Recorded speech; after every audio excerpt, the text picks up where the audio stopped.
and happy Saturday and good afternoon, evening, or morning, wherever you all are. To all the listeners out there today, I'd like to welcome you to the inaugural episode of the Hotel Havoc podcast, a podcast where I essentially bring on people that are far more intelligent than I am to discuss defense, foreign policy, politics, anything and everything that we find even vaguely interesting. On today's show, we're talking about somewhat of a geopolitical elephant in the room, I'll call it, and how it's going to maybe or maybe not apply to a potential conflict in the Taiwan Strait, which has obviously been a topic of discussion and speculation and debate for years, and is sort of kind of coming into the forefront of a real thing, a real event. And by elephant in the room, I of course mean the ongoing war in Ukraine. That's on day 460 plus since it started, and it's obviously showing no signs of stopping anytime soon. And because of that significant event, there are no doubt lessons being taken away and applied to a potential war in Taiwan, for better or for worse. And that's what we're going to dive into a little bit today. And before I dive into the nitty gritty, I want to introduce my two guests today, Patrick Fox and Liv Faust Dai Young.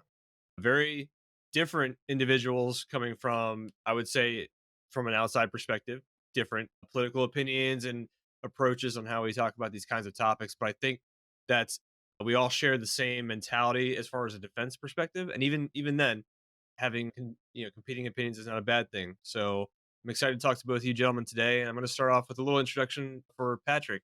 So Patrick, you are a former security forces airman, the U.S. Air Force, and veteran of the Iraq War. You hold a BS in political science from Tennessee State University and a master's in security from the University of College of London. You're currently working as a freelance foreign policy and military analyst. That's obviously where I've come to know you from your articles and your Substack on Twitter. So, Patrick, again, welcome. Thanks, Havoc. Appreciate it. Happy to be here. Yeah, no, I really, again, like, I appreciate you joining this first rough draft, so to speak. How's what have you been working on lately? Specifically, anything interesting? Yeah, next article I'm probably going to be doing is going to be on nuclear nonproliferation and why I don't think it's going to survive in an era of great power conflict where, if you're a nuclear armed aggressor power, you can pretty much invade on a whim unless the target has binding security agreements with other nuclear powers. Hmm. Interesting. So, kind of like the what's going on with Iran right now, where they're basically trying to arm themselves to, in theory, prevent some kind of invasion of Iraq or Afghanistan, more or less. hmm Gotcha. Exactly. And you can throw Libya into that. Yep. You can throw Ukraine into that. Hmm. If you live in a bad part of the world, you probably should think about getting nukes and keeping them. I don't think the Second Amendment will cover that, but I'll look into it just from my own personal perspective. But no, that's great, man. Again, I appreciate that. That's awesome. And so now let me move on to Live Faust Die Young, which I'm gonna just refer to you now as Live Faust because I'm just gonna jack that up at some point. I know it's gonna happen. So let me dive into your background. So you're a former Marine infantryman. You have a post-military background in small arms and light weapons, counterterrorism, and targeting as a U.S. government defense analyst. Which we need to talk offline about that, by the way. Remind me. Your experience includes hands-on exploitation of enemy threat weapons and identification slash attribution of weaponry and equipment to the nations or group using them. You currently work independently, writing on all manner of defense topics with a preference for SALW and small unit tactics. And I'm not familiar with that acronym. What's SALW? Small arms and light weapons. Duh, that makes sense. Got it. So really anything the infantry can carry. Okay. Yeah, no, that's great. Well, same question to you, man. One, how are things going? And two, you got anything interesting you'd like to share with the class before we dive into things that are on the docket? I'm looking at penning an article on kind of the ramifications of when a nation doesn't have an air force, just how seriously they can make up for that with, as we're seeing in Ukraine, the mass proliferation of small drones and what that actually means in practice if you have to go up against the nation that doesn't really have an air force but has thousands of drones. So I'm still kind of in the early stages of that, but Sure. definitely a topic of growing interest to me. Yeah, no, that's incredibly interesting. I've been kind of vindicated in the back of my head just watching the drone warfare evolve so rapidly. I feel like that was something that was coming for years, and now we're finally seeing it in real life, so to speak. And it's a vindication, but it's also slightly terrifying because our guys and gals aren't used to looking up. I think half the time it's gonna be interesting. But all right, gentlemen. So what I want to talk about today, I want to talk about China, Taiwan, and the lessons learned from Ukraine for better or for worse. One of the things that has been sticking out to me lately has been just almost just a mountain, an avalanche of sorts of opinions and articles and input about lessons that we can learn from the war in Ukraine and how we can apply them to a potential one in Taiwan. The last few years, we've obviously seen the aggression from the Chinese government and the bellicose statements rise in terms and really by comparison with their military spending, and especially with their naval, their air forces, and what I've picked up in my very humble, dum dum army officer viewpoint is that many are missing the point in a lot of ways. And that's kind of what I want to talk about with you. It's been dominating the attention of many, and I think it's going to, obviously, well past the war in Ukraine ending. And I just kind of want to ask you guys. I'm going to start with you, Patrick. What what has kind of surprised you the most? What has been the single, or maybe the two single most shocking things that you've seen occur in the war in Ukraine that has kind of caught you off guard, or maybe you didn't anticipate and predict? Well, I think the elephant in the room on that one is just sheer Russian incompetence. And I'll tell you a funny story. I was with that Twitter group that was just watching this thing unfold on basically on live traffic cams on day one. And as this starts filtering out, and we start getting good video of lead Russian units coming into Ukraine, we're seeing these shot up armored columns. Mhm. And I'm looking around, and the thing I didn't see? Hmm. There's no dead infantry. Right. There's no dead infantry, which for listeners who may not know what that means these guys either died in their crew compartments or bailed out and ran without getting hit. They didn't deploy and try to screen their armor. And then you had, eight different mutually unsupported thrusts in the Ukrainian territory with, no rear security, no route security, poor logistics. It was just the most shambolic thing I'd ever seen. And, this I think it kind of caught everybody off guard, but I think that has to be the first one. It was just huge. This is not the way a modern army fights, and that was certainly what the Russian army had billed itself as when it started going over to these battalion tactical groups after the first Ukrainian invasion, 2014. They had Right. billed themselves as this kind of rebuilt Russian but modernized army. This was no longer Stalin's Soviet hordes. We were led to believe. So yeah, a lot of people had egg on their faces after that one. Well, I think what bothers me, what doesn't bother me, because I mean, from I think all our perspectives, we're okay with seeing them flounder, right? Let's just be honest. But I think what shocked me was that first, or that early advance on Kiev, where they had that 40-mile convoy that was very apocalyptic in Mhm. its descriptions. They repeated the same mistakes in Volodar, and pardon my, I have horrible pronunciation of Ukrainian town names, so I'm gonna get lit up for that later. But it was the same. It was very similar. It was like you said, columns of vehicles going through a minefield, and then either they got abandoned or they just got picked off one by one. And I was shocked that like none of the tactics had truly changed in that area. Now they've been changing tactics elsewhere, but like why not? Mhm. Why not with that? I can't wrap my head around it. Maybe you guys can sanity check me because I don't So know. No, I mean, Patrick's example is actually really good because not only did they not dismount infantry, the second thing that leapt out to me that I'm sure as a security forces person probably leapt out to him as well is there were no armored vehicles with these convoys. There was no mhm. protection. Right. Even like a month in, we were still seeing the same convoys getting hit because they didn't even bring a BTR with them.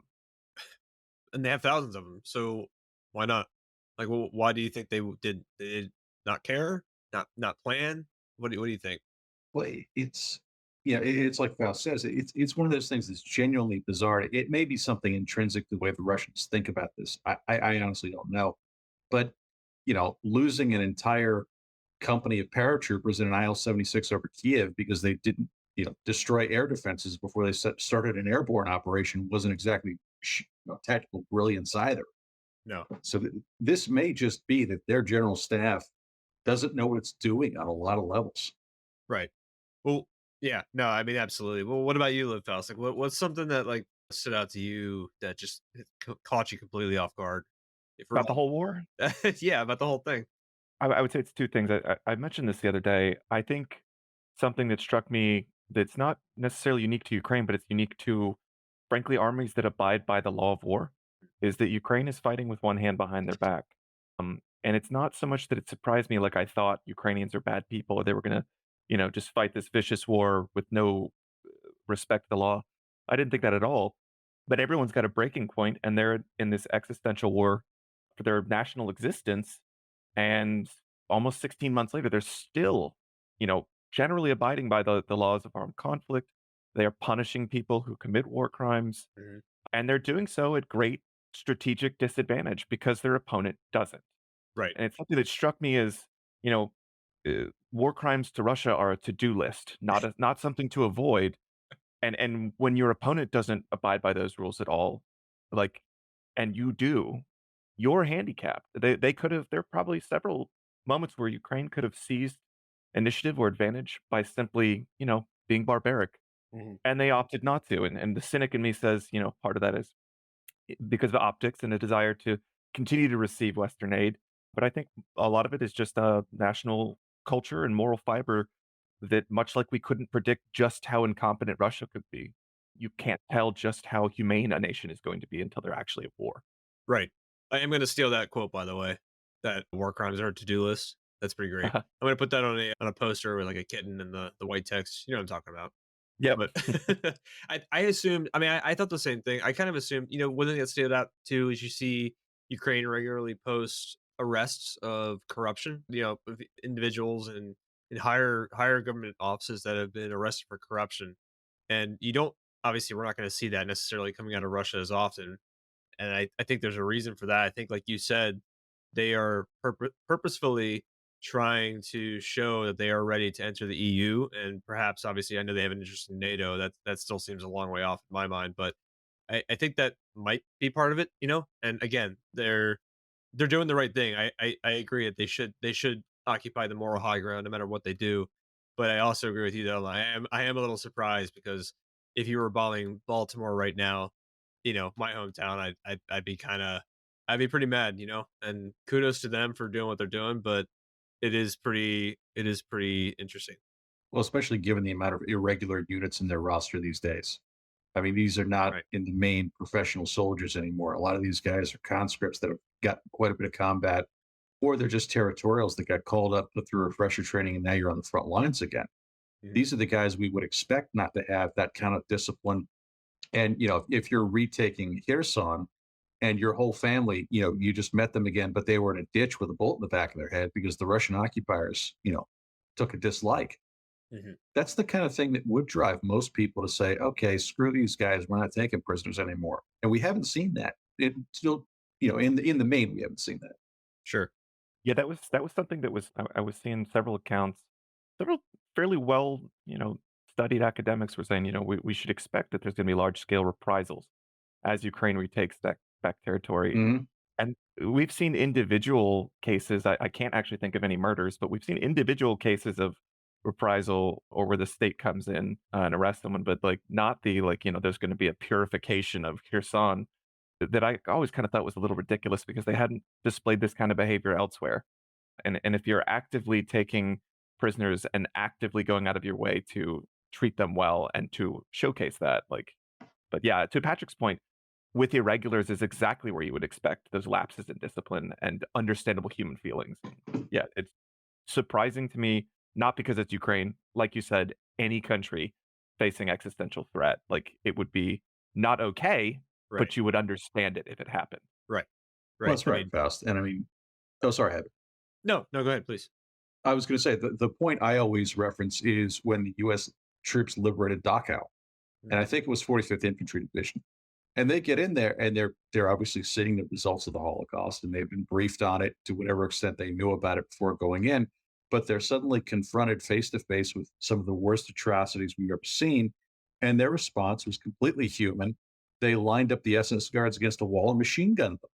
Yeah. And after the war, when Patton was military governor of Bavaria, he took one look at that whole thing and said, no, we're not going to prosecute that, given everything we know these people did. That was a normal response, and we're just going to kind of brush that under the carpet.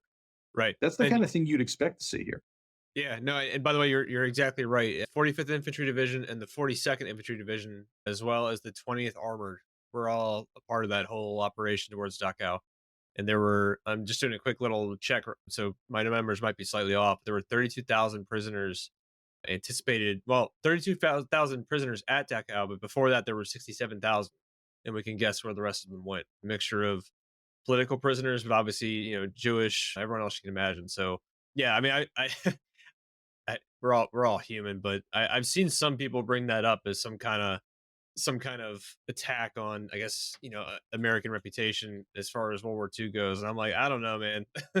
That's one of those things that, it is technically wrong. Don't get me wrong on that, but at the same time, humans can only be pushed to a certain point, and I feel like if I walked into a site like that, I just don't know what I would do. I feel like none of us can confidently say, you know. And you'd get jury nullification for that. Like Right, like, right. just yeah. Yeah, I don't know. I saw we've all been in bad environments, Iraq, Afghanistan, wherever, and I remember seeing certain things that just like, I never had actually experienced blood boiling, and I truly did, and I walked away as a better man because of it, in a way, because I kind of learned how to focus that anger, but still, I just I see we see these things every day, and like you said, like you both said, kudos to any soldier in Ukraine. It was on the daily, just doing horrible things. Because how could you not? I just, it's amazing. It's amazing. So the oh, go ahead, Patrick. Nope, you're good. I was gonna say the second part to that question on an actual, less more tangible Mhm. level is I'm very thankful that it's not my job to make predictions. Like very, very thankful because I trusted the people that I know that said, Ukraine's military is actually fairly professional, especially compared to 8 years ago. They have been, preparing for this. And it wasn't that I doubted Ukraine's will or courage or tactical acumen. I just thought Russia was too big to fail. Sure. I had spent a good bit of time reading into the Gerasimov doctrine and the restructuring, and I looked at that and I said, "If they follow this, it will work." Right. And then they didn't. And even when they didn't, I still thought they are too large to fail. Like we at some level, this military is so massive that how do you stand up against it? And so again, I'm glad that I don't write, predictions because I would have looked like an absolute idiot. Yeah, we'd Um, still be retweeting you today. yeah. It's it is one thing that I assume is quite the challenge is for those intangibles that you simply cannot measure. I don't know if I would call it an intelligence failure per se. Sure. I don't know how you measure that a unit has sold off its fuel or that a unit won't be told its goals until 4 hours before step off time or like Right. I don't know how you measure that. Like I unless you have someone in the unit that's like, "Listen, bro, my commander is so dumb." Like you don't. So, like, I think that's the big thing for me is that I thought that this was the kind of thing you could watch in advance and kinda have a reasonable understanding of how that was gonna go, and, like, boy, could I not be more wrong. No, I'm in the same boat with you. One of my last good one of the last good days I had, when I was wrapping up my command of a company, we had a 3-day, almost like I forget what we called it, but basically the intent was to shift away from, stop focusing and stop caring about counterterrorism and coin to a degree. Where like you need to be understand that the next bridge you build, because again, this was an engineering company where we built bridges. The understanding is the next bridge you build might be in a near peer environment. And what you saw in Syria and Iraq and Afghanistan is not going to be the same thing. So one of the key things I personally briefed and researched was Russia and the Russian armed forces and just how vulnerable US forces were and are. I mean, don't get me wrong, we're still vulnerable in many ways, just as they are. It works both ways, right? But that was one of our key things. And we talked about the Baltics. We talked about how quickly, in theory, they could push into Estonia and Poland, even if they were that brave or stupid, which the latter may be true, but it's I don't think you're alone on that. I don't think anyone else. And you're right, though. How can you predict that a corrupt company commander or equivalent in the Russian army sold off, some of its fuel?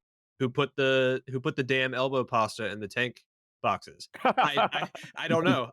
We can't predict the elbow pasta. You just can't. So you're not alone on that, dude. And I think everyone around the world was kind of surprised, and I think we will continue to be surprised as it goes on. Patrick, did you have Well, something? yeah, I was gonna say to Faust's point, There were guys I was watching interviews that the Ukrainians did with some of the guys they captured north of Kiev early in the war, and they're sitting there saying, "Yeah, we thought we were on a training exercise until we started getting shot at." It's Can insane. you imagine? No, I just can't. I can't wrap my head around it given how risk heavy and a risk averse we are as a force. Sometimes not in a beneficial way, my opinion, but I I just can't imagine that. Patrick, did you see the video with the macaroni elbows? Yeah. Yeah. If you're listening now and you don't know Oh, what this lord. is, I'll go ahead and retweet it. Please do. You don't need to know a word of Ukrainian, you just see these Ukrainian soldiers that are just, like, flabbergasted going over this Russian vehicle, and they open a compartment that should have track repair tools, and it's filled with macaroni, uncooked pasta. I And just, like, imagine that, like, that's the reason you died, because you didn't have track kit. Like, imagine dying for pasta. Well, and it fits with the other things we've seen from them. I don't know. There were a couple of towns that really hard fought over by armored units and mechanized infantry. And when the Ukrainians would push them out, they'd go and they video. There's so much video on this war. I mean, the World War II scholars are going to be looking at this going, "You guys got it easy," 20 years from now, because everything's photographed. Anyway, they're looking in the back of these APCs and just the amount of extraneous crap they've gotten there that was A, never issued, and B, has no business being there. Mhm. It's just voluminous. They've got stuff everywhere. And obviously it's spilled out because these things get destroyed. But it gives you a real good look at just the crap that they decided, yeah, we'll take this with us. Why not? Yeah. I just I think elbow pasta though. Yeah.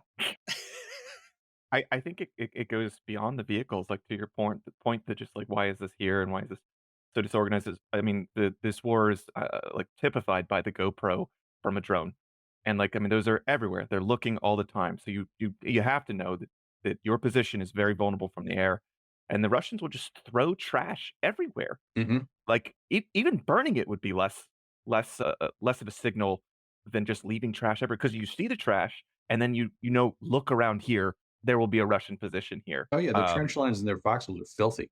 Mhm. It's insane to me. Like, even the trash bag would reduce your risk of getting a grenade dropped on your head, and you would Right. think that at this point, you make those mistakes early on, but when people start dying, you'd think you would go, "Okay, I have to clean up my trash."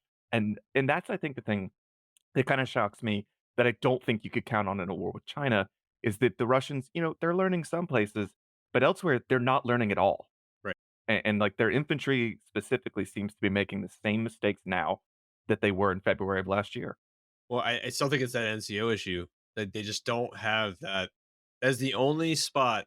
Well, it's not the only spot, but from like a personnel, like a human capital perspective, like the US and NATO, that's the one huge advantage we have. I just don't think they have that low level leadership. I don't think they can operate freely. You know what I mean? I just don't think they have that. It's not part of the culture. It doesn't equate in their heads, I guess. And I think you actually liked this one the other day, Lifthouse, that drone drop video where I basically said like, hey, if we're not paying attention and taking notes and changing our tactics, we're gonna get jacked up because there was a piece of blue, it was like a blue, I don't know, a trash can or something very large that was sitting on the corner of the trench, and it almost looked like the drone operator had used it as a guiding marker to drop a grenade right into the corner of the trench and kill what looked like two or three soldiers. It's just like basic discipline. I guess they're not expecting it, but it's been 460 days of small drone warfare. At some point, you got to learn, and I just don't know how much. I don't know how much longer they can go not learning certain lessons. They've obviously learned to move ammo depots further away from HIMARS range, but it sounds like that's already being mitigated once again by Storm Shadow. I might be wrong on that. I'm not an expert on the range on that. Maybe you guys are. So, I mean, I haven't seen much of the I feel like Russia's clamped down on this. We see the results of Storm Shadow in that we see, explosions in the distance.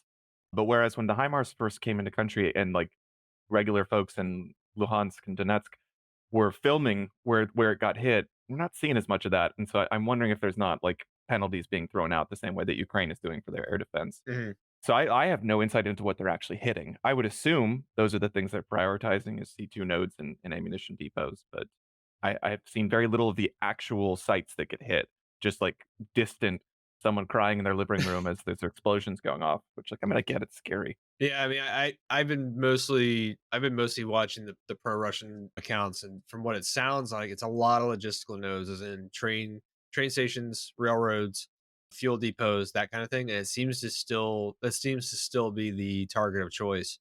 And I think they're also hitting troop concentrations when they can. But again, like you said, it's let's be real. I mean, there's propaganda on all sides. It's really hard to tell because we're not in the know, so we can only guess and assume. But it definitely seems like that favorite term of ours, which is shaping operations. I love that Well, we term. don't know how many they got is the other Right, issue. right, exactly. So they may be Um, husbanding those for, just if they're smart and, we've seen them do some smart things. I oh would yeah, expect to see C2, C3 centers hit in earnest right before they kick off any type of offensive to try to disrupt command and control. yeah. I also assume that we're fudging the numbers when it comes to what we're giving them and how much we're giving them. God, I hope so. No, I just I don't know. I got that. My gut tells me, and I hate that. I hate when people say that, but my gut tells me that's what's happening. But we'll see, right? We can only speculate. So, I mean, I think this is something that does apply to the Taiwan scenario, just South China Sea, is that we we don't know exactly how many, let's say, Gimlers they're receiving, or exactly how much artillery ammunition that they're receiving. And then beyond that, we don't know how much they're expending. It's something that all parties have done a pretty decent job. I mean, like, a lot of Gimlers have gone just from the number of strikes that we've seen and the number of launches that we've seen. But no one has a good number on that. Mhm. And I imagine Russia has a number of how many strikes they've received, but they have no idea how many, Ukraine has left. And I think that's something that translates to Taiwan is in some future Chinese incursion, China not knowing how many, cross-strait missiles they have left, how many anti-ship missiles they have left, is gonna be in Taiwan's massive, favor. Sure. The point at which China knows they're almost out. Right. If they can glean that, that's your decision point. Yep. And I think it's kinda screwing it's not kind of, it is screwing Russia here because they don't know where to best send all of their air defense for point defense Right. to have a chance in hell at intercepting Gimlers or Storm Shadow, because you don't know how many more they have left. Are they gonna move yeah, Yeah. it's a dilemma. Yeah. No, absolutely. Absolutely. Well, so that was a nice segue, right? About Taiwan. So, what do you, Patrick? I'm going to start with you, and let's just focus on. I just want to focus on lessons that we can learn from Ukraine that are relevant. So, what do you think are some of the lessons that we've learned from Ukraine that are directly relevant and usable when it comes to a potential Taiwan conflict? And I guess let's just assume the US, Japan, South Korea, everyone's involved, to try to prevent a Chinese invasion of Taiwan. Right, the genuine nightmare scenario. Yep, exactly. Just worst case. Well, the first one I always come back to is I think everyone's relearning that modern pure war is hard, like really hard. And this is, including us. I mean, you were mentioning earlier an engineer company in a pure environment. We haven't done that since, well, basically in 80 years. The last time the U.S. Army Corps of Engineers had to worry about, enemy aircraft coming over and blowing up whatever it is they just built was probably North Africa, that when the Luftwaffe was still a major player. I mean, this is how far back it goes. I mean, obviously, you had air operations over Korea and Vietnam, but much less of an air ground threat. Sure. And Xi's got to be looking at this and saying, "Oh wow, okay, pure war is hard, and Putin could drive to his objectives. I've got to cross 100 miles straight. The logistics are going to be a problem. I think long range standoff weapons, exactly as the kind of hints we got from the Falkland Islands War. Yeah, that's going to do most of your naval killing, and that means he's got choices to make, and none of them look good. He's got to embark an invasion force either literally within missile range of Taiwan, if he does it in the ports that are opposite Taiwan across the straits, or he's got to do it in ports outside that range, in which case they have to transit to their assault beaches. At which point everyone knows where they're going. They're going to know anyway because of satellite reconnaissance, Right. but they're going to have a longer transit time. Air war is brutal. What little we've seen of it in this war is brutal. And, you can lose a couple of dozen aircraft at the drop of a hat. And that's, tens of millions of dollars worth of airframes. But it's also years of training those pilots. And that's gone. And Yeah. that's not an easy thing to replace, especially with peacetime pipelines. and reduce So yeah, I budgets. think what's that? And reduce budgets. And reduce budgets. So yeah, I think that's probably the main one is that modern war is genuinely hard, and it's not something that anybody has done on the scale that we're seeing, at least not in Europe in 80 years. And the Chinese had a spat with the Vietnamese in the late 70s, but other than that, they haven't done it Right. on that scale basically since Korea. So Yeah. they're not in much better shape. What just a not to distract too much from this question, but what's the most likely course of action that you see happening from the Chinese perspective? And One. this is the $64 what if question. Right, I know, Uh, that's why I like to ask it because I just wanna throw everyone off. oh yeah, no, it's a fair one. Yeah. I I think Galina Chekhorovka, and I know I'm mispronouncing her name. Galina, if you listen to this, I'm sorry. I think she has a good handle on it. I don't think they will invade as long as they think they can get what they want without doing it.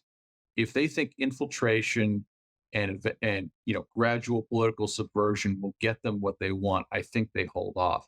If that changes, or if the U.S. does something like, say, recognize Taiwanese independence, where it becomes clear to Beijing that the breakaway province really is becoming its own country, that sets off alarm bells, and that I think alters their perception of what they need to do to keep Taiwan in their orbit and eventually forcibly reunite with mainland China, either through the will of its own population or through force.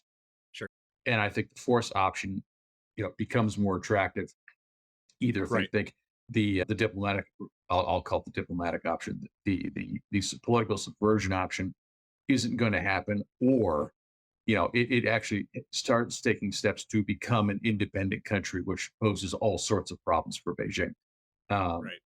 they really do have a mania about rogue provinces, the same way the Russians have a mania about World War ports. It's hard to describe. Right. Yeah. No, that's great. And then so Littlehouse, just to kind of pivot back to you real quick. So just as a reminder, what are some of the lessons from Ukraine that you think are highly relevant to Taiwan? We're gonna get to the opposite later, but what do you think we can actually take away and apply? And I'm talking from the Taiwanese perspective, but also, Japan, Australia, the US, South Korea. What lessons can we take away and apply? So I think something that everyone was saying prior to this war kicking off was that modern war is going to be fast and quick. And I think if you seize the initiative, that may still be true. But if you cannot decisively, impact your enemy rapidly, it settles down into, war as we've known it. It takes a Mhm. long time. And the idea that you aren't going to have to replace hundreds of armored vehicles, thousands even, in a protracted war is not something that I think we really think about. And I do think that's something China thinks about. So just being the awareness that you're going to attrit equipment. It's not just people. It's going to be hard to replace airframes and their pilots, Mhm. and you're going to lose multi-million-dollar tanks and their support equipment, and you can't wait to rebuild them. So they're going to have to come from existing stockpiles, and maybe that means that you're kind of like the Russians are doing. You're throwing in older gear or less optimal gear, or we're going back to Humvees. I think that's something that has to be understood is that like the the decisive nature that allows war to be quick is only if you achieve success super quickly or the enemy achieves success super quickly. Not that you're gonna see, 10,000 armored vehicles on Taiwan. Mhm. It's a fairly small location, but protracted war is not like ruled out. Like I think it's uh, foolish to think that all future conflicts are going to be these short duration ones. And then the other one is going to be, and I think probably Taiwan is better suited to this than we are, is the flatness and rapidity of improvisation and adaptation. So, I mean, like, just imagine if the US was like, suddenly it's denied airspace. We can't put aircraft overhead. Like, it's not a realistic situation normally, but let's imagine it. And everyone's going, we've got artillery, but we don't have enough shells for it because, we have to go all the way across the ocean. Why don't we arm drones? There's no way that that's happening. The US could not make that happen quickly. Mhm. It would be a multi-billion dollar. I mean, I shouldn't say never. There have been those emergency circumstances, kinda like when we went, "Oh, look, turns out a pistol can punch through Humvee armor, we should probably up armor those." That happened quickly, Right. but it's rare, and that was an easy one. It was just put more metal on. If you needed to come up with a boutique solution to knocking out armor because you can't put a jet in the sky, I think that legitimately that would take us years, even in a time of emergency, whereas Ukraine has done it rapidly. and super quickly found out what works, what doesn't work. These unmanned naval drones that are, working-ish, but, like, they had nothing before that, and now they're working, and I think that's somewhere that Taiwan is probably better suited to saying, "National emergency, adapt. We have to do this now." And I think that's something that Western militaries are gonna have to figure out is how do we do this on the fly? Right. So to be clear, you're saying there's a downside to the military industrial complex? That I say that because I saw Patrick, you posted that the other day about was it Raytheon or was it who was it that basically Oh was God, charging yeah. too much? And I'm shocked that basically disappeared from the news cycle within a day.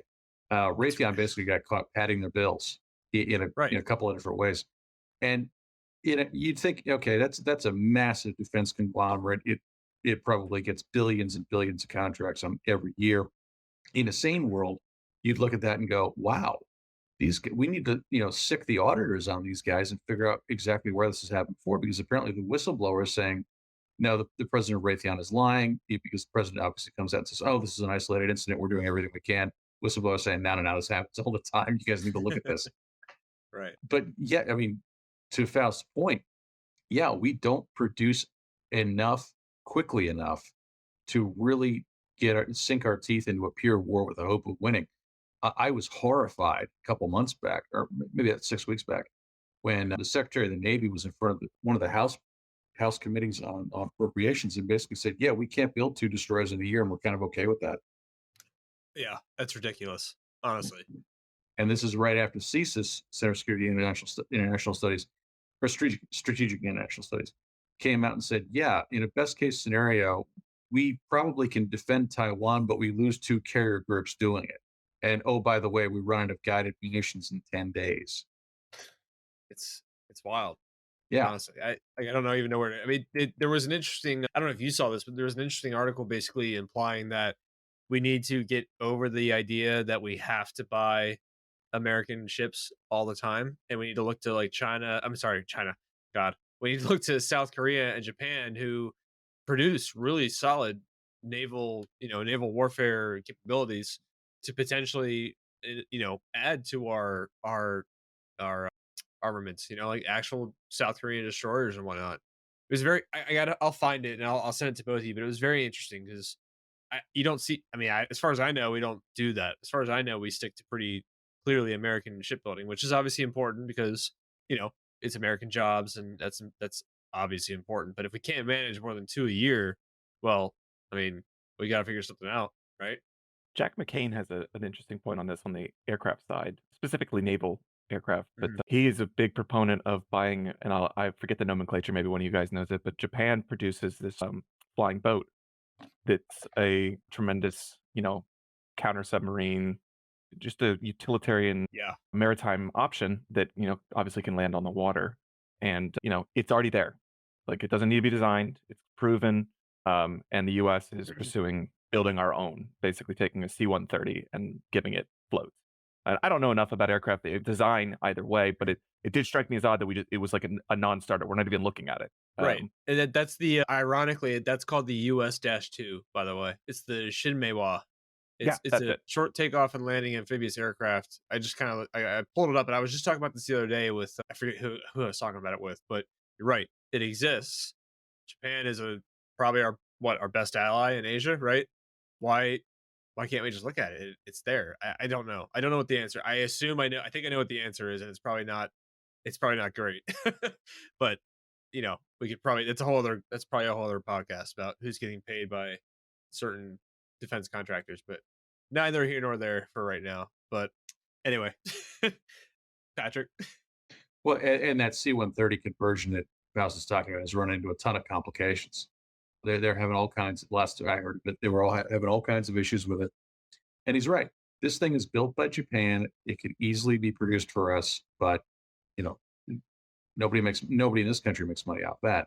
Right. And you know, to that point, defense contractors in the U.S., if nations, especially in Asia, really start worrying about who can give me the most war material reliably, reliable material on the quickest timeline, it's not going to be American manufacturers. It's going to be the South Koreans. Mhm. It's going to be the Japanese. South Korea has an enormous and growing arms industry. They just did a deal with Poland for hundreds of tanks. They're going to subcontract and produce them indigenously, but they're sending them, a whole bunch of tanks. They're looking at fighter jets. They're looking at armored vehicles, and they're doing this for export. And this is the kind of thing the U.S. used to do. So, to your earlier point about ships, we really do have a choice, I think, on the industrial side. We can either start buying from our allies or make the commitment to rebuild that capability domestically in case we ever need it. And that's obviously expensive. And so there's a sticker shock, I think. for sure. But Faust, do you have something? I had a tie in here, and I'm trying to think of how to put it together, like, specifically with his point on Korea being, this great new option, and I think part of it is also that this is quality gear, and it's at prices that, nations with a smaller defense budget can actually afford, and it's not just in Asia. I mean, obviously, it's happening, like you said, in Poland. I think it's happening in Europe with Turkey. You're seeing these other, these have long made their own weapons, but are only kind of in the last decades or two been looked at as kind of an exporter. I mean, you have a bunch of European nations buying Bayraktar, a bunch of African nations buying it, and these are all nations that, like, I'm sure we would have loved to have sold the MQ-1 and MQ-9s to, but Mm. they're super expensive, and like Patrick said, the timeline to get them is not fast, and you're on a list, and, South Korea can deliver your tanks, built before we probably have a contract signed to get them built, and, Right. Baikar is giving you a TB2, it's gonna roll off the production line, and we're flying it to you. Right. And the Um, and the Panther is more than capable of meeting an M1 Abrams, on equal footing. So yeah. what's the issue? Yeah, I mean, like, if you're the buyer and you wanna get most bang for your buck and you're Poland and you are looking at mass, I need to have the most capable tanks I can possibly have on my border. Right. Well, I mean, they obviously they also buy Abrams, but that's a whole nother mess. Sure. But yeah, mass matters, and that would be another lesson I think that applies is that, just sheer weight of vehicles is something that's gonna have to matter, Absolutely. in any near peer conflict. Right. Right. Well, yeah, I don't know. It's a tough one. I think part of me wonders though, honestly, like if there is a risk of political blowback. Let's say, God forbid, we buy a South Korean destroyer and it sinks, and hundreds of American sailors die. Does that result in political blowback against whoever the current administration is because it wasn't American made, quote unquote? You know what I mean? Like I don't know if I'm just speculating. I just wonder if that's part of a calculation beyond just people are getting their pockets lined. So if it ever happened, I'm sure that whoever the opposition party was would make that argument. But again, to Faust's point, and whatever you do, don't buy from Rheinmetall because you won't get it this decade. Oh boy, we can talk about the German arms industry plus Germany on a completely separate episode and talk for a few hours. I bet. Oh boy. Yeah, that's a rant for another day. Yes. Yeah, good God, I don't know if I have the energy for it today. Hold on, let me get another whiskey and I'll. No, I'm good. We'll pass for today. I'll rain check on that one though. But anyway, that's great. I appreciate both your feedback on that one. So here's the fun one, and by fun one I mean the bad option. I see this a lot. I'm just curious. I just want to hear your guys' opinion. And Patrick, again, I'll start with you. What are some lessons that you see from Ukraine being misapplied? I guess that a term to Taiwan, is in lessons that will get people killed because they don't hold a relevance to a completely. In my mind, it's a completely different conflict. Completely different. There are lessons to be learned, but obviously there are some that should not. And I'll Right. I'll give you my opinion after you guys do, but I want to know something from your perspective that you see really stood out as just a horrible idea, to put it bluntly. Oh man, where do I start? Take your Well, time. yeah, because for all the good lessons, and there have been a lot of good lessons, there have also been a lot of just genuinely awful hot takes. Right. The tank is obsolete. Immediately comes to mind. We got that for a good 6 months before people pointed out, no, the fact that the Russians don't know how to do combined arms warfare doesn't mean the elements of combined arms warfare are suddenly going to go out of style. Amen. Let's see. Drones are going to replace manned aircraft. That's nonsense. It's not going to happen anytime soon. What's another good one? Oh, it just went completely out of it just went completely out of my head. No, sure. Uh, And we can pivot over to live fast while you kind of it's no yeah, big deal. But do you have anything just to add on to that?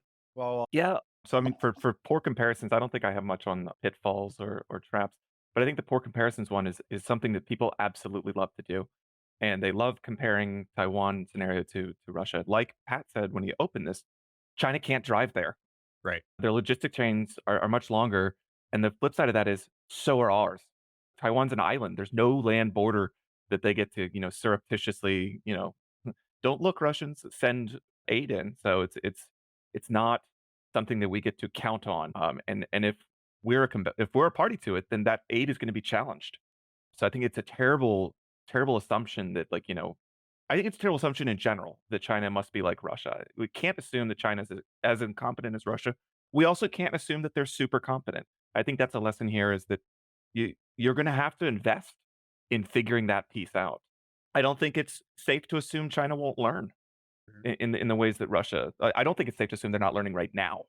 And then I think that the final thing is, before this war kicked off, a lot of maybe not the analysts that I normally listen to, but a lot of prominent analysts were saying, like, ultimately the only thing that would stop this is if, thousands of Russian body bags start coming home. The mothers will march in St. Petersburg and Moscow. And it turns out that's a load of shit. And we don't actually understand what Russia's threshold for casualties is, Right. or where the public demands an end. And I think we really have no idea for China. I mean, you have this newly empowered middle class who is moderately wealthy and a little bit more worldly. Who knows how quickly they begin to lose their mind at seeing their sons and daughters dying on TV. Sure. And I think we have to acknowledge that we don't know. So we don't know what their victory or defeat conditions look like. Right. I mean, we have quote unquote Russians that are fighting for Ukraine on Russian soil in Belgorod. And to me, if that happened in Albuquerque, we would probably lose our shit, right? You would think. But that's not really happening quite. It might be happening. It might be a slow burn, but I don't know if you guys have read more about what's happening in Belgorod than I do. I'm so confused, really, to be honest. I think that's probably on purpose. 'Cause, Russian sources will say that, they were nothing's happening, we're good. And then you'll see another one saying, well, there's a tank battle happening in Belgorod right now, or at least on the border. So you're right there. Like, at what point do they say, okay, something's not right? We're not being told the truth. I think that's happening to a degree, but I'm no expert. I don't troll I don't speak Russian. I don't troll the Telegram channels. So I could be wrong. Yeah, I think there was I'll be quick 'cause I just see Pat just went off mute, but I think some of the, like, real deep Russia experts were saying from the get-go, like, you don't understand how willing this country is culturally to endure. Mm. Not that and I think that kind of fed into my, like, doom that, like, they were just they couldn't be stopped.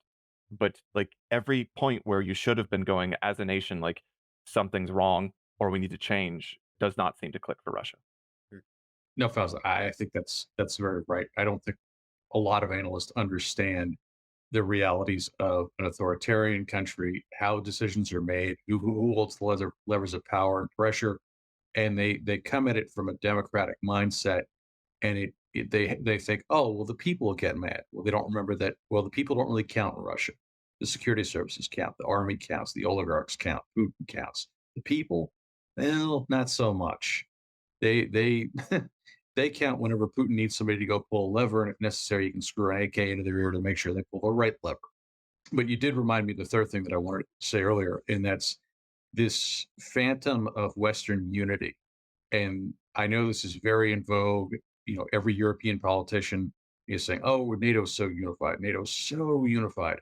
Okay, name me all the NATO nations that, other than Poland, that have majorly increased defense spending in recognition of the Russian threat, and you get crickets because there aren't any. Right. In fact, You're not. Britain is looking. They just reduced their army from 82.5 to 70,000. They're now looking at going to 60,000. Jeez. I The saw Queen I saw Liz, your comment about that, by the way. That's insane. I don't know how they can yeah, manage that. and yeah, Britain's an island. Their primary forces have always been the Navy and the RAF. I get that, but I think we've proven that 60,000 is too low. That even for Britain, that is too low. Germany hasn't spent a cent of the 100 billion euro that Scholz supposedly appropriated to fix their issues. Really, it should have a couple of zeros tacked onto it if they want to make a dent in the issue. And they haven't spent any of it a year on. The Western Europeans are not serious. And if a major land war on their own continent isn't enough to get them serious, I don't think they're ever going to get there. And not to get political, but we tried for decades. And we told them, look, guys, you got to do more. You're spending nothing. We're doing the heavy lifting. Finally, Trump gets in and says, "No, you guys are a bunch of deadbeats. The U.S. should think about pulling out of NATO. Your reliance on Russian fossil fuels is a nightmare." And whatever anybody thinks of Trump, Right. he was right on that one. And he finally said what the Obama administration had been saying quietly, Bush administration was saying quietly. I don't think the Clinton administration got into it. It was still developing when they were in office. But he just said the quiet part of what the two administrations before him at least had been saying, behind closed doors. He just said it out loud, and they ignored us. And then when everything blew up in their faces, we heard them. Oh, this is all about the U.S. making a buck. That was early in the war, especially. That was a big thing. Oh, the U.S. just wants to make a buck off arms sales. That was their big defense of why they didn't want this thing to metastasize and get worse, and why Ukraine should settle the issue. They are not, a lot of them, not all, but a lot of them are just not serious allies. And this notion of democratic unity in response to Ukraine, that's smoke and mirrors. You get the rhetoric, sure, but in terms of people actually putting in the work, it is a small list. It's a lot smaller than the people who are speaking out about it. Yeah, I mean, Liv House, I'll let you chat in a second. Of course, that's how you came off mute. But I think we've seen the Baltics understand the threat, obviously, because they're the ones who would absorb it first. So I was encouraged to see the first permanent NATO, or I think it's just an American base in Poland. I personally, if it was me making the decisions and I had no one to stop me, I would almost say we just need to focus on Poland instead of Germany. Germany doesn't want Ramstein, fine. If Poland does, okay. You know what I mean? Like, because they're doing the investments to back up what we're concerned about, as are the other Baltic nations. Even though they're small, they're still putting forth the effort. And I don't know. I think they understand the assignments. Do you have something to add? So, I mean, this is certainly speculation on my part, but I get the impression that, I mean, so a lot of countries are plussing up at the moment. It's more countries that are hitting their, what is it, 3% threshold? Is that what the requirement is? More now than I think ever before, but it's not enough, absolutely. But I do feel like there is a realization that's dawning on a lot of these countries that have lived under the specter of Soviet and then Russian threats that, in their lifetimes, they will not see that threat again, short of nuclear. The Soviet and then Russian follow-on military that they had the last 70 plus years to accumulate is just being erased in front of their eyes. Poland is still under risk, the Baltics are still under risk, but like the what remains of the Russian army can't make it to Berlin. It's not making it to Paris. And I think there is a real temptation probably that, we'll do this one last huzzah and send as much stuff as we can to Ukraine, but then we're all good because Russia is so weakened, and they're not entirely wrong. It's going to massively reduce the U.S. posture needed in NATO, knowing that Russia is halved. I mean, their military is almost literally halved in terms of equipment. And so I do think there's a temptation to just, do this one big push, and then they'll fall right back into the post Soviet collapse levels of decline that we saw in the 90s, where nations went, "Hooray, the Soviets are gone. We don't have to invest anymore." And That's so it would, yeah, go. No, I'm sorry. I didn't mean to cut you off, man. I was gonna say that's the irony though, is because the EU and Europe keeps talking about doing a European military force and basically relying less on the US for military defense, which I'm kind of okay with. Years ago, I would have told you like, no, that's ridiculous, but I'm kind of okay with it because we're getting stretched thin. But at the same time, from the investment perspective, they still don't actually take it all that seriously. At least that's my interpretation. Yeah, that's kind of been Macron's brainchild for a couple of years now. And like you, a few years ago, I would have said no. Now I'm okay with it as long as we then dissolve NATO. Hmm. I Oh don't wait, I so you don't want actually you to want to dissolve NATO?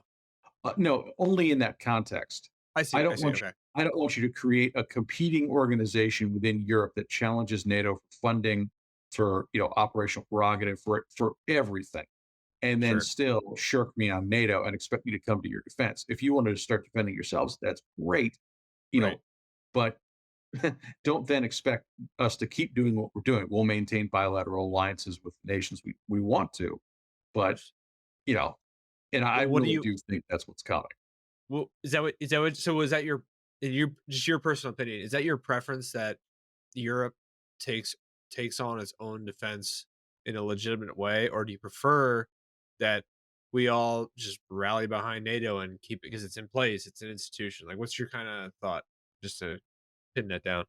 I would prefer the Europeans be responsible for the security of Europe, whatever form that Mhm. happens to take. If Sure. it's within NATO, great. That's an established organization and we're a part of it. That's fine. We do have a vested interest in European security, but the Europeans really should be leading on that. In that case, we basically start acting the way Germany acts in NATO now, which is, we'll help if we're explicitly called on, and otherwise we have other things to do. And unless it's in our interest, we're not going to really get involved. That would be Okay. fine. But realistically, with China, I do think NATO is not going to play a big role. It's going to be coalition of the willing time, and it's going to be the Brits, the Poles, us, the Japanese, the South Koreans, maybe the Australians. If New Zealand is a big question mark given some of the things a lot of people in that government have said about the close military cooperation with the Chinese. That's an Yeah. issue. But yeah, I think the alliance structure as it exists today is not going to be the one that you want to face down the PRC with. Hmm. Yeah. Great point.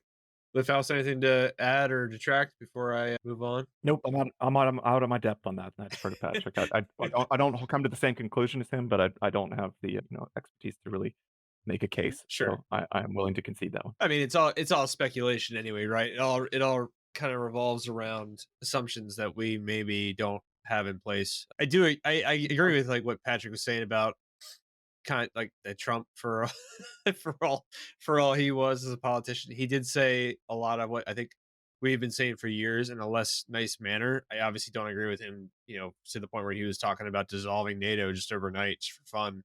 But it was nice. That was one thing I liked. It was nice to see some blunt speak towards that.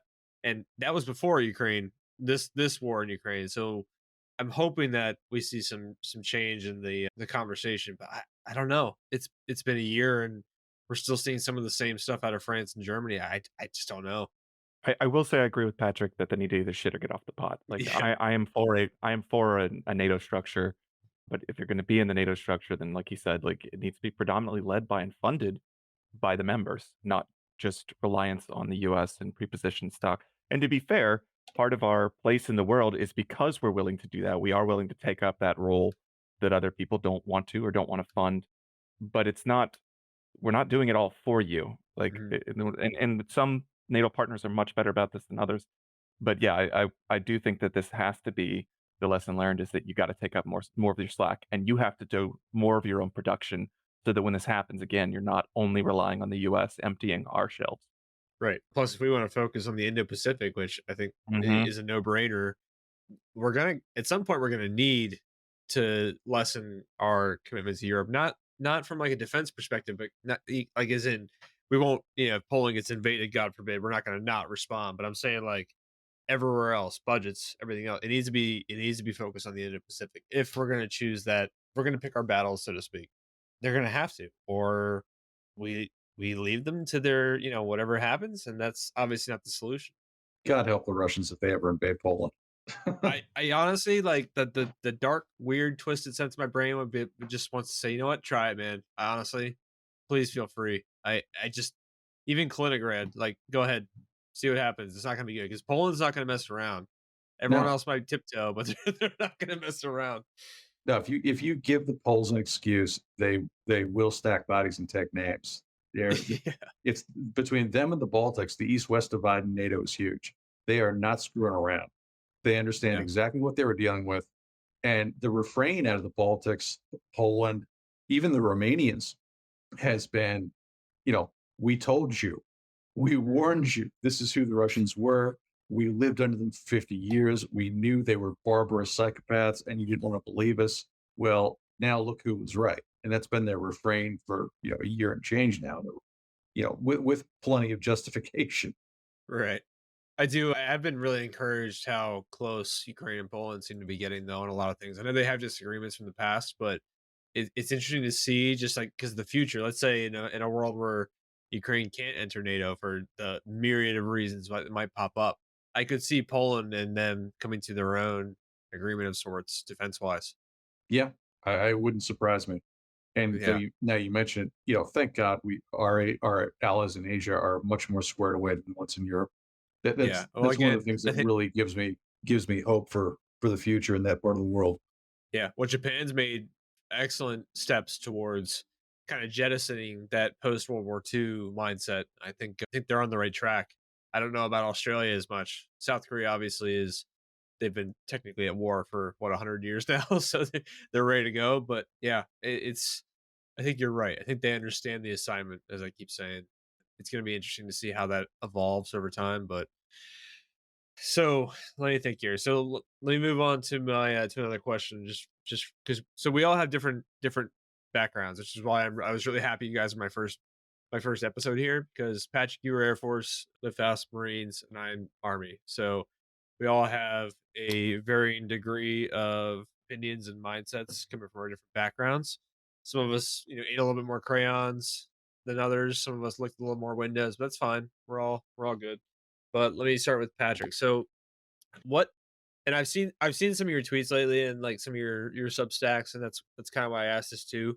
So I kind of already know the answer, but some I think I think it's a no brainer that in the realm of a potential war in the next 5 to 10 years in Taiwan over Taiwan, we need to significantly change our mindset and as such our investments into some of our military capabilities in that context, right?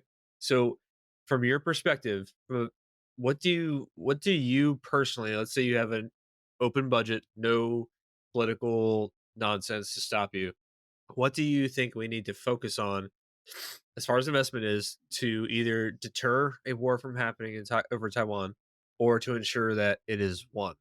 Oh boy, It's a that's the loaded question. That's oh, it why I is. ask it. And unfortunately, we don't have a member of the service that will probably bear the brunt of any Sino-American war, the Navy, the Yep. first time basically in 80 years. Yep. Primarily that's going to start out as a long-range missile engagement and air war. I and this is not, pride of service, but I do think both the Naval Air Arm and the Air Force need beefing up. I think the air defense portion of the Army, and to whatever extent the Marines, with this new littoral regiment design they've got going, can fill that role, are going to need to be very, very robust. The U.S. Navy is really going to have to overhaul itself. It's going to have to prepare for a war waged across the entire Pacific Ocean against a massive land power, and whether that means they're staying outside Chinese engagement range for the most part. They do have some ballistic anti-ship missiles that can hit Guam, and they're launching, standoff strikes. Whatever that looks like, they're going to have to figure that out and quick. And frankly, the entire service is going to need to get ready for a war that looks a hell of a lot more like Ukraine and a hell of a lot less like the counterinsurgency stuff we've been doing for the past 20 years. We're going to have to get U.S. troops ready for the notion that they may come under air attack, that they may get, attacked at sea, that they are not going to have, in the case of my service, total air dominance where air crew are going to fight a pretty antiseptic war. You're going to take casualties, maybe a lot of casualties, and you're going to have to go out the next day and you have to do it all over again. The Air Force hasn't had to suffer that kind of loss rate. Again, I keep going back to World War II, but there was a point when US AAF bomber crews had literally the highest casualty percentage out of any service. You may see something that looks a lot more like that than any of us are comfortable with. And I think, in addition to all the budget stuff, the spending, the gear, the people, of which we're going to need more, the recruiting shortfalls are just terrifying to me personally. There is a Yeah. change of mentality that I think is just paramount and really needs to get tackled if we are in any way serious about preparing for a conventional war with the Chinese over Taiwan. Sure. No, that's great. What do you think, Lifthouse? I got my own feedback as well, but let me hear your thoughts. So I definitely want to hammer home the air defense thing that he said, and then the reality that for the first time since Korea, U.S. Marines and soldiers are going to be looking up, and it's not necessarily going to be friendly. And I think that they're starting. The Army's doing a good job with the M-SHORAD, but I think it's too little, too late, and there needs to be. You don't have to replicate the Chinese or the Russians because we're fighting a different style of war than them, but we can't just count on the Air Force always being there, especially in the Pacific, where they're going to be operating off of either carriers or bases that you get to that you seize. We don't have the like we're parked right against the enemy's border and we're just going to fly over. No, you're going to have to get there from sea. And so this idea that we'll always have the Air Force or naval aviators or whomever there is something we're gonna have to get comfortable with. It could be a while, and I think that lends itself to learning that until that firm base is established, until you can bring the army in, those initial naval and marine units are going to exist without resupply for potentially weeks while the rest of the force is getting spun up. And I think that's what the Marine Corps is doing with Force Design 2030 is aimed towards that. But I think that this needs to be not just, well, the Marine Corps is gonna be there first. The Marine Corps needs to start working with the Army on like, "Hey, this is how you move," because the Army has an amphibious capability. It's not one that's well known, and it's not one that's well interfaced with the other services. So, like, this is how the Marine Corps does it. This is how we're hoping that the Army does it, or the Army saying like, "Listen, man, this is how we do it best." Because in any situation where the US is going to a ground war with China, it like, the Marine Corps is not holding on for very long at all. Right. It's gonna have to be the Army getting there as fast as possible, and then the Army helping to seize that ground so that you can start putting aircraft on an island, and so I think there is the speed at which this is gonna happen is, like he said, it's gonna cause attrition that is unthinkable to us, and not just in terms of, like, drones are gonna be more like munitions than actual, airframes that you count on for having 5 or 6 years. We're gonna lose F-35s and Right. destroyers and submarine like, billions of dollars could happen in a single day, Yep. and I don't think we're prepared for that, and even in Ukraine, the most expensive thing of the entire war was 1 ship, and it only happened once, like, well, of that size. If the entire Black Sea Fleet was destroyed, I mean, the war might be over, because it's just they can't come back from that. They can't rebuild that, and we have to be prepared for that could happen. We could lose a numbered fleet worth of ships. Yeah. Or even one aircraft carrier would be a shock. I mean, right? So Oh, yeah. 5,000 people. And what was it you said was in Ukraine, the single most expensive? You broke up slightly as you said that. Oh, it was a ship, the Moskva. Oh, That was the yep. thing, and it only happened. I mean, several ships have been destroyed, but they've only once had a capital warship destroyed, and that by itself was the far and away most expensive day Russia had all wars. I mean, imagine if they had lost the whole fleet. The war probably would have ended. Right. And that's what was some speculation when how the US would respond to a use of a tactical nuclear missile or multiple missiles in Ukraine. It was I think it was Petraeus was saying that he was under the assumption the US just erased the Black Sea Fleet. I mean, that was obviously he's not I don't think he's as involved as he used to be obviously, but it is worth speculating about. Would that be enough to stop it? I don't know. But it is you're right. I mean that would be a massive amount of financial and personnel loss. But you made an interesting point too about the army and like how the Marines. So the way I think about it, you always think about the Marines as the amphibious landers, island hopping campaigns, blah blah blah. There's too many World War II analogies to count these days. But with the Marines taking over the basic infantry coin roll over the last 20 years, it wouldn't be insane to think that the Army could also do the same as far as amphibious landings like we did at D-Day and, holding the ground that is taken. But in my mind, I would sure as shit hope that we're avoiding a land war in Asia. I don't think we need to do that necessarily. I guess the big caveat would be whether we got authorization to land and house troops on Taiwan itself and defend the island from that point of view. I don't I don't know if that would ever happen. I feel like my personal opinion. I asked Patrick earlier about the most likely course of action, but and I'll ask you to this. I'll ask this to you as well. But my personal opinion is they'll try to blockade the island first. If politics broke down, if they couldn't get someone in office that voted their way, if everything else failed, I think they would try to blockade the island first, and then dare us to try to break the blockade. That's my personal opinion. So, and I think that the army's starting to understand that we're not going to be the primary fighting force of the next conflict. I think again, I'm not high enough in the chain to matter, but I think the way the Russian army is right now, we can probably assume that Europe and Poland and all them would probably be able to stop anything crazy that Russia may attempt. But the reality is the Navy and the Air Force are going to suffer greatly during a Taiwan conflict. And as such, the Army started to bring back coastal artillery, which hasn't existed for years, as far as I understand, has not existed for years, but has finally started to bring it back. So coastal artillery based out of Guam and elsewhere, plus AA, is an interesting development. And I think there was an article earlier from Popular Mechanics that was talking about how Guam is turning into a fortress of AA and anti-drone, anti-ship, everything. It's interesting development, but Anderson Air Force Base is going to be the first target, and I I don't know how effective those defenses will be. It's I don't know. There's a lot of speculation, right? But it's going to be an interesting development, Patrick. Oh yeah, well, you're exactly right. It's going to be Anderson. It's going to be Kadena. It's going to be Osan. What's the one in Japan? Yokohama. Is that it?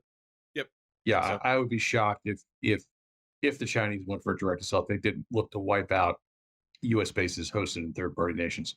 But you're saying I agree that the army certainly is not going to bear the brunt, certainly of the initial plans. But it's interesting to me to look at this from the Taiwanese perspective. In their overall defense concept, that paper put out by their former chief of staff, they assume that the Chinese are going to make landfall, which that maybe some people were on that boat, but I never was, and it just shocked me a little bit because they assume that whatever they can do in the air, whatever they can do in the sea, there will be PLA troops making landfall on Taiwan, and they're going to have to fight them. And that's just baked into the assumption, and then it goes from there. But I think there will be a place for both the Army and the Marine Corps at a ground level, whether it looks like Mhm. island hopping or whether it's defensive action either in South Korea if the North Koreans get froggy, or in Taiwan itself in order to prevent that government from falling. I think the door is open for that, frankly, given what the Taiwanese themselves are trying to tell us. Yeah.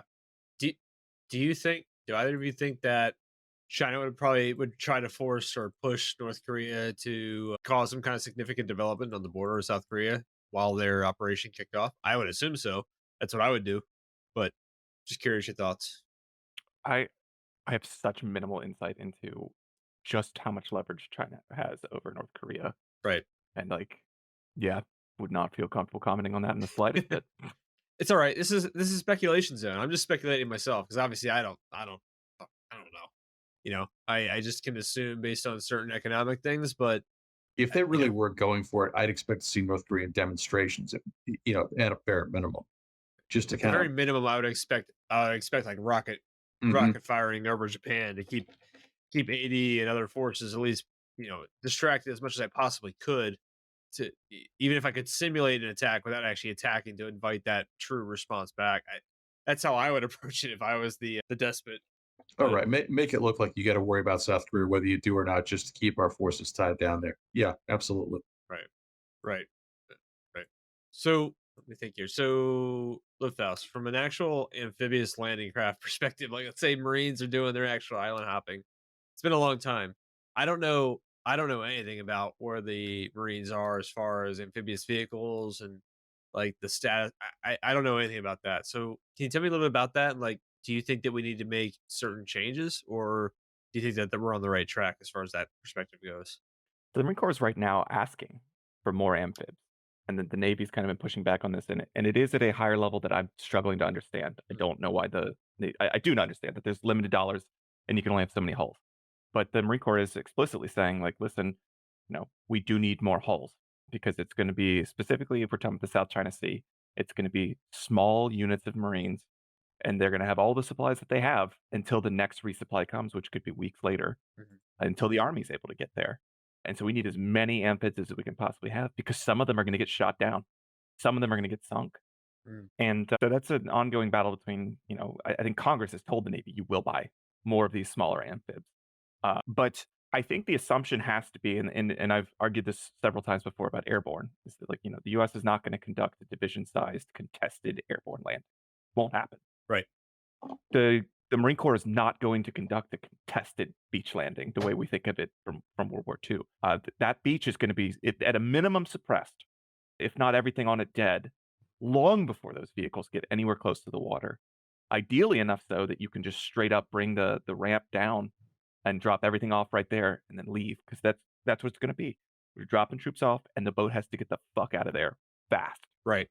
So I think we're looking at, we're in a good place for being able to suppress shore. If you have a carrier group anywhere nearby, I mean, you're going to be able to suppress a landing zone to at least get a couple companies off. And a lot of these islands, that's all we're talking about. They can only host a couple companies at best. Now that assumes the carrier group can get within range Yeah. to support Yeah, without no, getting that's hit by anti-ship missiles too, which is a real yeah, risk. I mean, it's I yeah. I've told people like just friends talking about this to expect a a loss of a carrier. That's 5,000 people gone. You know, like it's not outside the realm. So either I don't know. It's one of those things I don't think people are wrapping their heads around yet. Well, some maybe outside the analyst perspective. You guys have both obviously thought about it because that's just where our mindset is. But the average American, or waking up to 5,000 sailors dying on one day, it's a nightmare. But go ahead with your Yeah, I mean, thought. yeah, I think that's a 9/11 sized event Mhm. for most people if that was to happen. I think, if you're already at a state of war, I think people are gonna be a little bit more prepared for it. But, like, yeah, I mean, that could be the condition where we leave a war, Right. and I think we just don't have a good understanding of what our own risk tolerance is. And so, yeah, that's I would say that the Marine Corps did not, I shouldn't say does not, that they're doing a lot more of it now. But yeah, during the GWOT, that was allowed to kind of go by the wayside. If you were going on a MEU, you trained that up. You knew how to do it. It was not something that was neglected. But if you weren't going on a MEU and you were just doing a regular Iraq deployment, Afghanistan deployment, I'll tell you, I've never been on a naval ship on orders. I've been on naval ships for fun, Sure. but I never spent a day, an hour on a naval ship that I would have normally been embarked on. I would never sat on an LCAC, the hovercraft. Mhm. I've been in an AAV, but it was driving me around the desert. So that was the height of my career was Iraq and Afghanistan. So like, it was just I just didn't have the opportunity. Now that is happening more now, Mhm. considerably more, and the Marines that came after me are considerably better aware and had more opportunity to go on a MEU, to work on a Navy ship, to understand what the Marine role is on a Navy ship, and then to interact with those smaller craft. So that is happening. Going back to the kind of original role, I mean, that's been the last 2 commandants have made that a big thing for them, is that, like, Marines have to get back to maritime routes. Again, not that they're gonna storm the beaches Sure. under enemy fire, but it's not the kind of thing you can learn at the last minute. I mean, the Army had a real hard time with that during World War II. Mhm. They did great. They did awesome things amphibious-wise, but it was a hard thing to learn on the fly, and there were losses because of it. Like, Sure. your first time in the ocean is when they put you in a landing craft for the first time, like, bound to be mistakes. Yeah. No, even at Normandy, there was cases like that. Somebody never even touched the water before. Now they did a ton of training before, but you're not going to catch everyone. It's an interesting. Yeah, it's interesting. So real quick, unless it's different from what Patrick said, what's your most likely course of action as far as from the Chinese perspective on Taiwan? I mean? What do you think is the most likely? So I talked to a balloon guy, if you know what I'm talking about, Yeah, the Kimulation. yeah, yeah, yeah. I had dinner with him, I don't know, a couple months ago, and I didn't realize how little I knew about this until I asked some very basic questions about Taiwan. Mm. And I don't wanna paraphrase him because I'm sure I'll get it wrong, but more or less he said that, like, absent some fundamental change in the Chinese government, they will pursue reunification of Taiwan, and there's basically nothing that can stop that. So, I guess for me, it's really just a question of when, So by and force, though, to be clear, if they can't, by subversion. right? And then at that point, I'd have to wave off because, like, every time so I mean, just listening to Patrick here, like, illustrates to me just how little I understand of this. So if you ask me what a most likely military situation is where we decide that US troops are going to be committed, I think you're right. We're probably not putting US troops on Taiwan, but I think we are seizing a shit ton of those island chains, Mm. and that those will come under attack.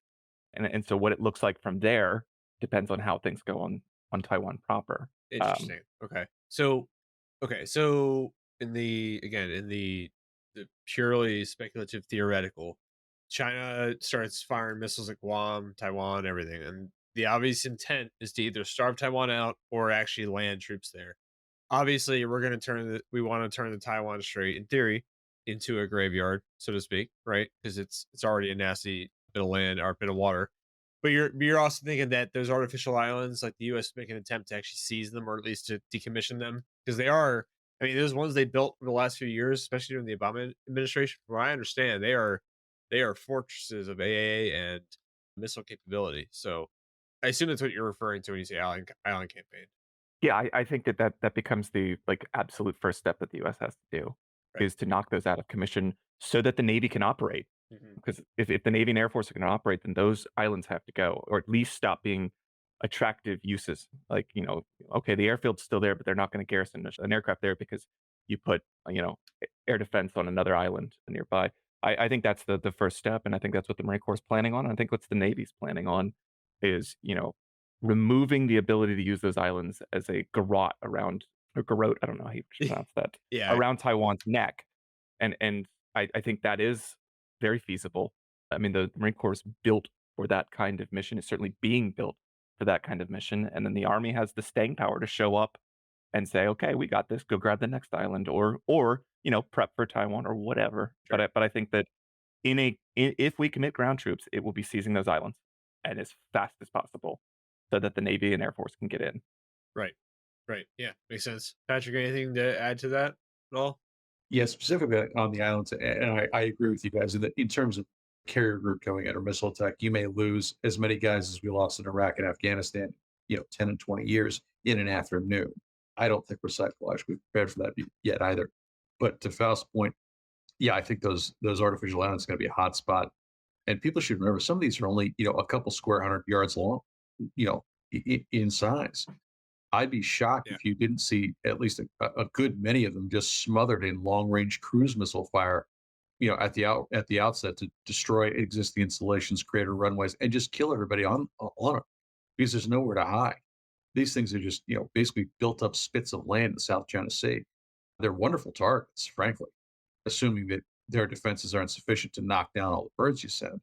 But assuming you can get munitions through it, I mean, frankly, I'd be surprised if we didn't just, basically wipe them out, wait for the Chinese to try to repopulate them, and then wash, rinse, repeat. If they want to keep losing men and material, that's, that'd be a good place to do it, I think. Yeah. There has been efforts by the US and our allies out there to spread, because there's been talks about how Guam was too big of a target. So I know that we made that deal with the Philippines recently to have another permanent US presence there. So efforts are being made to spread the love around, so to speak, which I think is a no-brainer.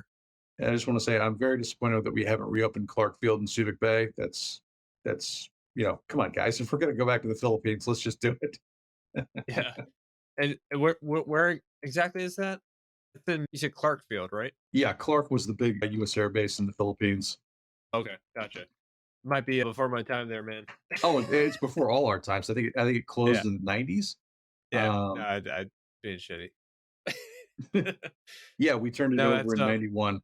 well, hey, I mean, honestly, with the way the talk with the Philippines are going, maybe it'll open back up. I'm honestly more curious about talks with Vietnam because we're talking about selling them patrol boats and whatnot, as well as some other defense partnerships, so to speak. Oh, Very, very curious about that. yeah, it's gonna be a lot of heartache over that one from the Vietnam vets era.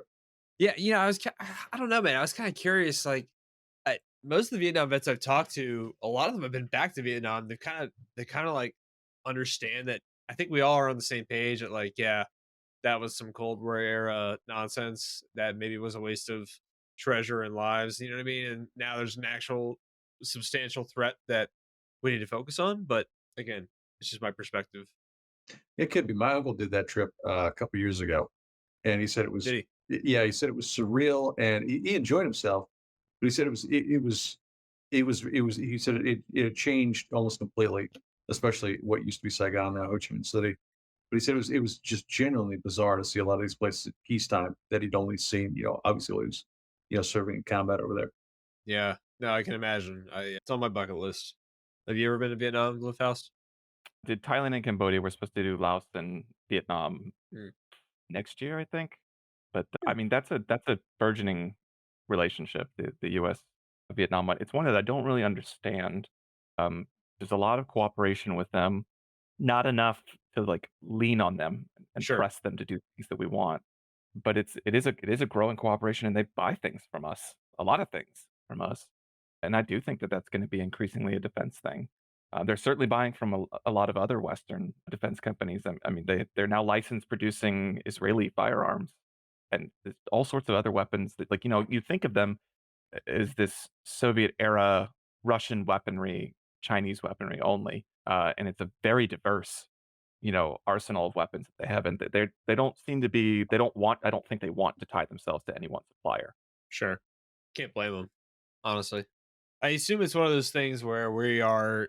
doing something very smart and strategic in the long run, at least maybe 10 years too late, because we want the Philippines and Vietnam and all these other countries that, oppose attempts to grab land and water, but we're doing it a little too late to matter, But again, I'm not smart enough to be paid enough to matter in the grand scheme, so it's pure speculation. But well, tell you what, so I'll move on to my kind of my last little question. And I'm curious to get your guys input.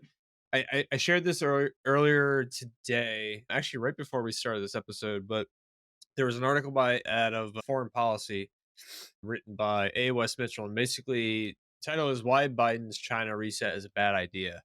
And if you dig into the article, which I've shared the full version, which you guys can dig into later, but just from a big picture perspective, it essentially is talking about Obama's reset with China in 2009, I believe.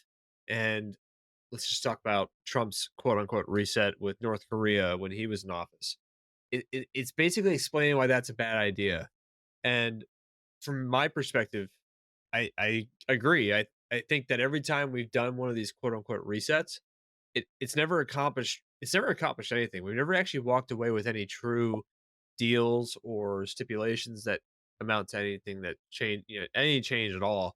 If anything, it's either emboldened or led to future conflict. Now, a lot of people made the point that the reset with Russia, quote unquote, years ago during the Obama administration directly led to some of the issues that we're seeing today in Ukraine. They were, if anything, emboldened by what may be perceived as inaction. So, again, bringing it back to a very focused question, Patrick, I'm just curious your opinion on that article. You can feel free to take a look at it later, but from a just general idea, an idea of a reset the relationship with China is now a good time for that, or are we just going to shoot ourselves in the foot?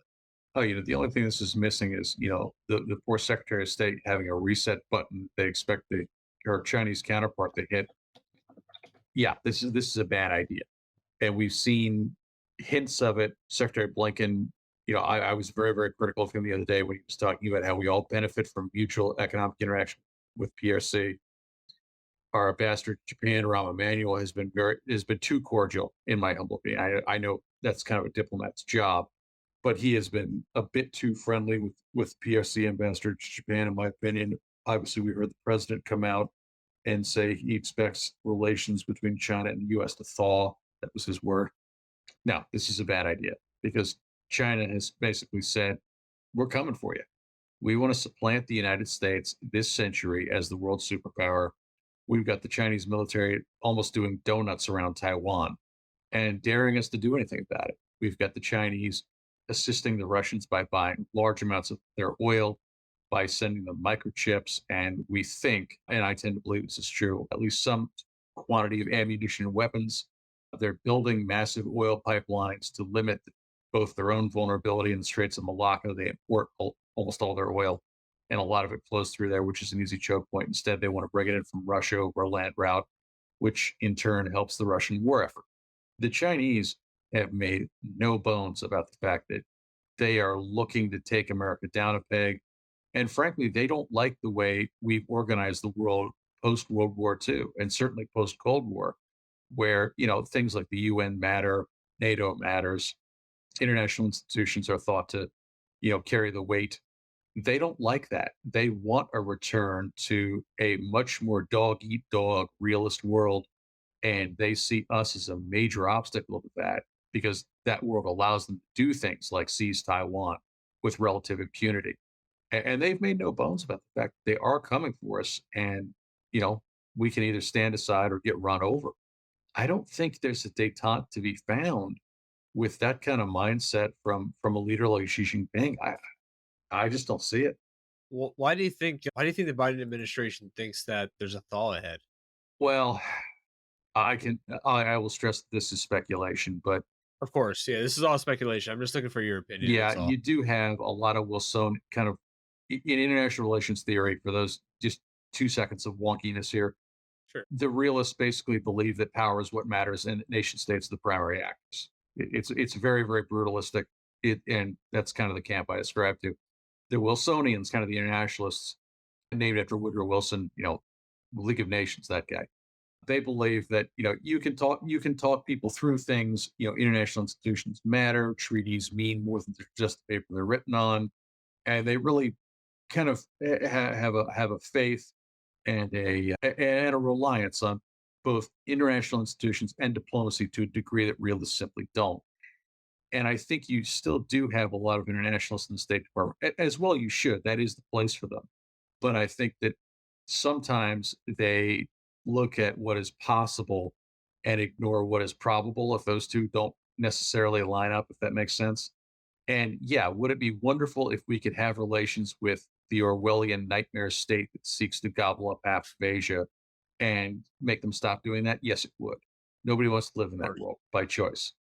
The likelihood of that happening is not high, in my opinion, because China's going to be China. Right. Great. Yeah, that's excellent. Thank you. Live house. I'm basically just gonna reiterate what he's saying. I mean, Sure. I think we know by now that we can't launder authoritarians, and we either accept them as they are, particularly if they're not a rival. Saudi Arabia is no human rights paragon, but we either work with them or China, Russia does.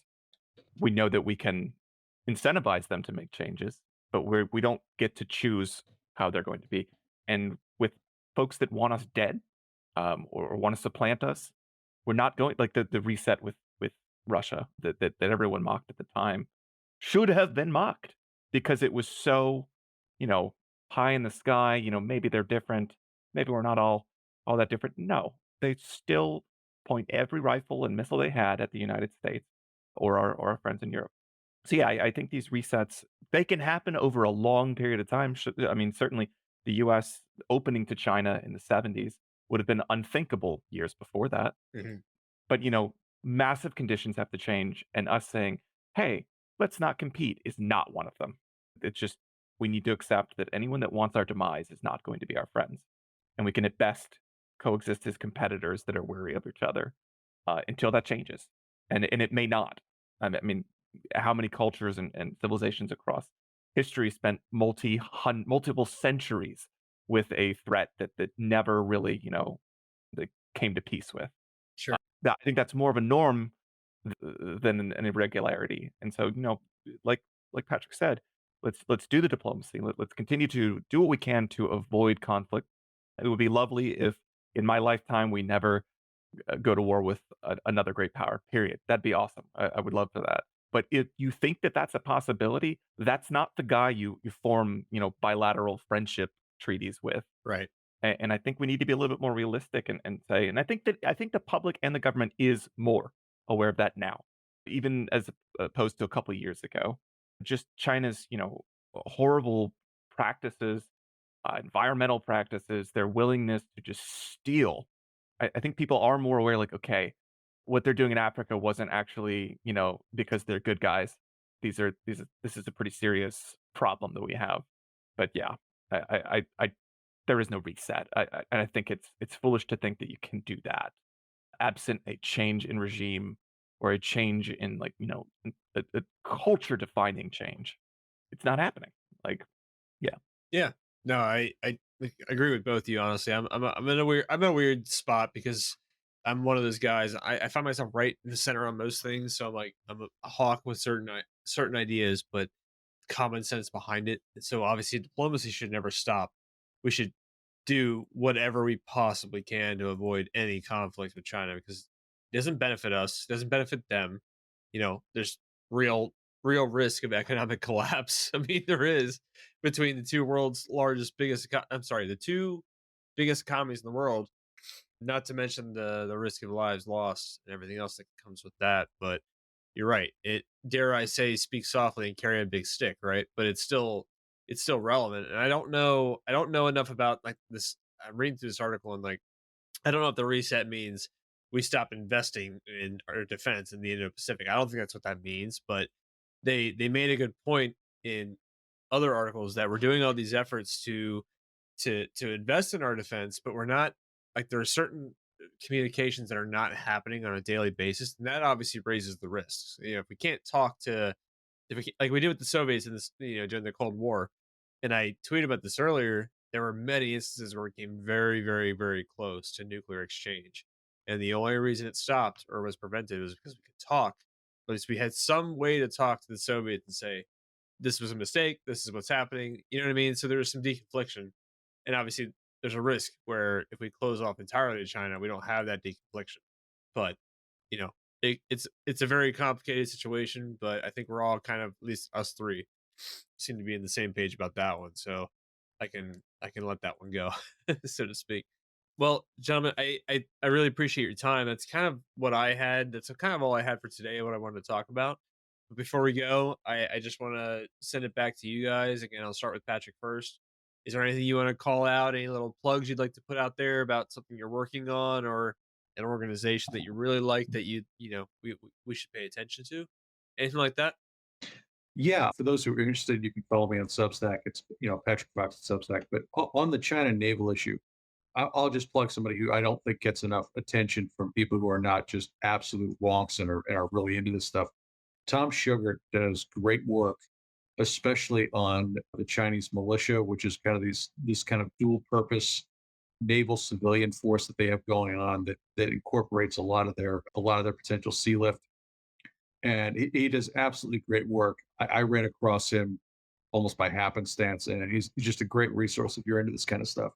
Great. Yeah, that's awesome. I don't think I know that name, but if you send me his, I don't know if he's on Twitter, but send me his links, whatever is relevant, and when I post the episode, I'll make sure I include that. Yeah, we'll do. Your turn, good sir. I don't really have anything to shill. Actually, you know what? I was gonna suggest folks follow at Girl Security on Twitter. Yes. I'm not affiliated with them, but it's an org that I really believe in, and like obviously you guys are very interested in IR and defense topics. That's something very near and dear to all of our hearts. So I'm very happy to see more options for women to get into that space because I think they're underrepresented in that space, and so I'd love to see more of that. And then I did have one question for you. What are we thinking on music? What are you using for the intro? I put, I don't know if you saw, I put that tweet out to gather some input, so to speak. And I got a few people that actually sent me some concepts and some things to mess with. So I'm kind of working on that, but I haven't really settled yet. Why do you ask? Are you gonna do me like a ukulele solo or something?